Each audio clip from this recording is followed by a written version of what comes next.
न्याय क्रांती न्यूज, अन्यायाविरुद्ध आवाज। शहरातील वाढती गुन्हेगारी आणि अवैध धंद्यांच्या पार्श्वभूमीवर पिंपरी चिंचवडचे पोलीस आयुक्त विनयकुमार चौबे यांनी अत्यंत कडक पावले उचलली आहेत। आपल्या पोलीस ठाण्याच्या हद्दीमध्ये एकही अवैध धंदा सुरू नाही असे लेखी प्रमाणपत्र आता दर महिन्याला सर्व पोलीस निरीक्षकांना आयुक्तांकडे सादर करावे लागणार आहे। फुगेवाडी दापोडी परिसरातील विषारी दारू प्रकरणानंतर पोलीस दल पूर्णपणे ऍक्शन मोडवर आला असून आयुक्तांच्या या आदेशामुळे पोलीस वर्तुळामध्ये प्रचंड खळबळ उडाली आहे। पोलीस आयुक्तांनी स्पष्ट केलं आहे की जर एखाद्या पोलीस ठाण्याच्या हद्दीमध्ये अवैध दारू विक्री, जुगार अड्डे, मटका किंवा इतर बेकायदेशीर कृत्ये सुरू असल्याचे आढळून आले तर संबंधित भागाच्या पोलीस निरीक्षकाला थेट जबाबदार धरलं जाईल। केवळ तोंडी आदेश न देता आता दर महिन्याला लेखी अहवाल बंधनकारक करण्यात आलाय। यामध्ये कसूर करणाऱ्या किंवा खोटा अहवाल देणाऱ्या अधिकाऱ्यांवर थेट शिस्तभंगाची कडक कारवाई केली जाईल असा सज्जड दमच आयुक्तांनी दिलाय।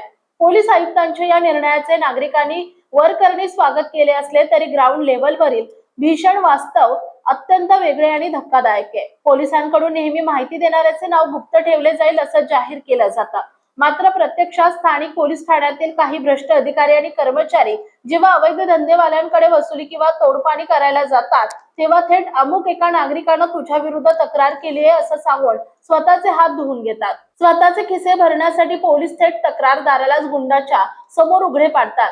हा केवळ सर्वसामान्य नागरिकांचाच नाही तर अनेकदा स्थानिक पत्रकार आणि मीडिया प्रेसचाही कटू अनुभव आहे। अवैध धंद्यांची माहिती मिळताच स्थानिक पोलीस आणि राजकीय नेते सक्रिय होतात, पण ही सक्रियता धंदे बंद करण्यासाठी नसते तर हप्त्याचा रेट वाढवण्यासाठी असते। धंदेवाल्यांना समोर बसून लाखो रुपयांची तोडपाणी केली जाते। राजकीय नेते आणि पोलीस स्वतःची घरे भरतात, मात्र ज्या जागरूक नागरिकांना हिंमत दाखवून माहिती दिली त्याला शेवटी धंदेवाल्यांच्या आणि गुन्ह्यांच्या धमक्यांना सामोरे जावे लागते। रस्त्यावरून चालताना कधी जीव जाईल अशी भीती आज नागरिकांच्या मनात आहे। आम्ही माहिती द्यायची आणि शेवटी मरण आमचेच व्हायचे का असा संतप्त सवाल जनता विचारत आहे। प्रमाणपत्रांची कॉपी जनतेसाठी खुली करणार का? पोलीस निरीक्षकांनी हद्दीत अवैध धंदे बंद असल्याबाबत दिलेले लेखी प्रमाणपत्र पोलिसांच्या अधिकृत वेबसाईटवर जाहीर केले जाईल का?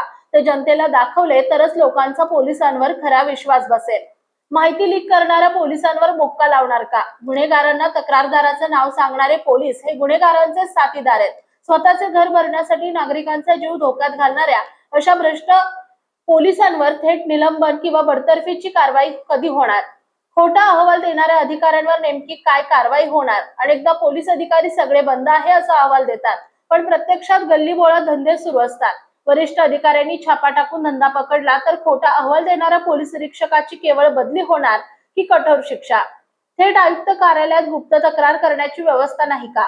स्थानिक पोलीस ठाण्याला अंधारात ठेवून थेट आयुक्तांच्या विशेष पथकाकडे स्वतःचं नाव आणि नंबर न देता ऑनलाईन तक्रार करण्याची 100% सुरक्षित सिस्टीम पोलीस दल का उभी करत नाही?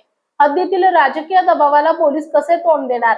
अनेक अवैध धंद्यांना स्थानिक राजकीय नेत्यांचं थेट संरक्षण असते। अशा दबावापुढे न झुकता पोलीस निरीक्षक प्रामाणिकपणे अहवाल देऊ शकतील का?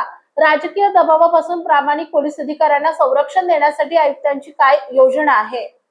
प्रशांत काटे, संपादक, न्याय क्रांती न्यूज, पिंपरी चिंचवड, पुणे।